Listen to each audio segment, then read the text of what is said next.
नमस्कार, आज है 8 मार्च और यह है अमेरिका लाइव। सबसे पहले नजर डालते हैं आज की खास खबरों पर। इराक में संसदीय चुनावों के दिन हुई 2 दर्जन से ज्यादा लोगों की मौत। हिंसा के बावजूद लंबी लाइनों में वोट डालने के लिए लोगों ने घंटों इंतजार किया। अफगानिस्तान के राष्ट्रपति हामिद करजई पहुंचे मार्जा, लोगों से कहा टूटा हुआ शहर जल्द बनाया जाएगा। और ऑस्कर पुरस्कार समारोह लॉस एंजलिस में शुरू, सर्वश्रेष्ठ फिल्म के लिए इस्तेमाल होगा preferential voting system. Washington DC से मैं हूं वॉइस ऑफ अमेरिका का अमित श्रीवास्तव। अब खबरें विस्तार से। इराक में कल 2005 के बाद पहले संसदीय चुनाव के लिए वोट डाले गए।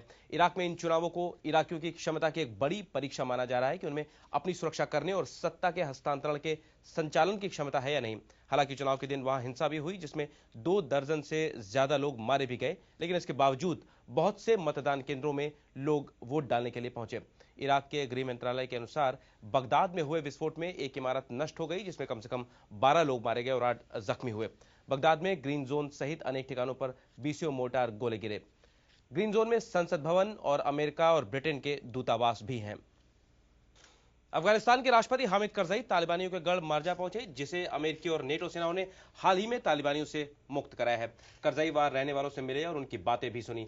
क्या कहा लोगों ने और क्या कहा राष्ट्रपति करजई ने, जानते हैं वॉइस ऑफ अमेरिका के अफगानिस्तान सेवा के कार्यकारी संपादक मतीउल्लाह आबिद से। अभी साहब, स्वागत है आपका स्टूडियो में। करजई वहां पहुंचे तो सुना है लोगों ने कहा कि 2 चीजों से बचना है मेन, एक तो तालिबानी वापस ना जाए, उनसे सुरक्षा चाहिए, और अपने ही लोग जो है अफगानी उनके भ्रष्टाचार से बचना है। तो क्या कहा? असल में ये बड़ा अहम मौका था वहाँ के मर्जा के लोगों के लिए। एक तो इनको अनाउंस कर दिया कि ये अलग से एक डिस्ट्रिक्ट का वो ले लेगा, स्टेटस ले लेगा। लोगों के सामने काफ़ी उन्होंने मिलकर उससे बात की कि मैं आपका आदमी हूँ, मैं कोई फॉरनर नहीं हूँ, मैं कोई तालिब नहीं हूँ, खुलकर बात करते हैं। तो लोगों ने जिस तरह आपने कहा वही शिकायत की है कि हमको तो अमन मैसर आ गया है, लेकिन तालिबान चले गए हैं। लेकिन जो लोकल लोग हैं, मतलब पुलिस के या दूसरे के, वो करप्शन ज़्यादा है। हम कोई शिकायत लेके जाते हैं तो हमसे उल्टा पैसे लेते हैं, हमको तंग करते हैं। तो करजई ने उनको कहा कि आप मुझे बताएं, बंदे का नाम बताएं, किसने आपको तंग किया, ताकि मैं उसका हल निकाल सकूं। करजई जाकर लोगों को अपने ही बीच का आदमी कह रहे हैं। बिल्कुल, उनके दरमियान गया, उनसे हाथ में लाए, जितने भी लोकल लोग हैं उनके साथ बैठ के पहले भी करजई करते थे या इस इलेक्शन के बाद बहुत कम ऐसा देखा गया है कि करजई खुद जाके सारा प्रोटोकॉल छोड़ के, मतलब लोगों के दरमियान जाके, दुकानों में जाके, गली मोहल्ले में जाके बात करे। तो करजई ने ये इंप्रेशन दिया है कि यहाँ पे सिक्योरिटी है और मैं जिस तरह प्रेसिडेंट हूँ यहाँ पे घूम फिर सकता हूँ, तो आपके लिए तो काफी सहूलत होगी। बहुत बहुत धन्यवाद सर, ये अच्छे संकेत है। देखते हैं करजई साहब आगे क्या करते हैं। लॉस एंजलिस में ऑस्कर समारोह शुरू हो चुके हैं। 6000 निर्णायक जूरीज वाले इस समारोह में इस बार सर्वश्रेष्ठ फिल्म के लिए 5 नहीं बल्कि 10 फिल्मों को नामांकन मिला है। हर बार की तरह अगर इस बार भी सबसे ज्यादा वोट पाने वाली फिल्म ही सर्वश्रेष्ठ फिल्म मानी जाए तो संभव है कि बेस्ट फिल्म को सिर्फ 15% ही वोट्स मिले, लेकिन नहीं। इसी से बचने के लिए इस बार प्रेफरेंशियल स्टाइल ऑफ वोटिंग होगी, यानी वरीयता दिखाने का तरीका अपनाया जाएगा। क्या है यह तरीका, समझते हैं सोनाली सेन से। 6000 में से हर सदस्य हर फिल्म को 1 से 10 तक अपने पसंद के मुताबिक लिस्ट में लगाएंगे। नंबर 1 सबसे पसंदीदा और 10 सबसे कम।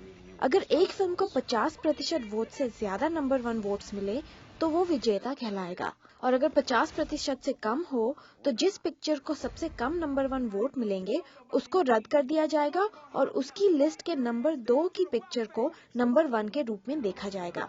ये तकनीक तब तक दोहराई जाएगी जब तक एक पिक्चर को 50% वोट्स न मिल जाए। सुनने में भले ही अटपटा लगे, लेकिन वोटिंग ऐसे ही होगी और लोग अब उत्सुकता से इंतजार कर रहे हैं पुरस्कार के विजेता के लिए। माना जा रहा है कि द हर्ट लॉकर और अवतार के बीच सबसे कड़ा मुकाबला होगा। Sonali Sen, voice of America. America live आप हमारी वेबसाइट www.voasamachaar.com पर भी देख सकते हैं। अमेरिका लाइव के बारे में अपनी राय हमें americalive@voanews.com पर भेजना ना भूलें। अमेरिका की बड़ी खबरों के साथ कल फिर मिलेंगे। नमस्कार।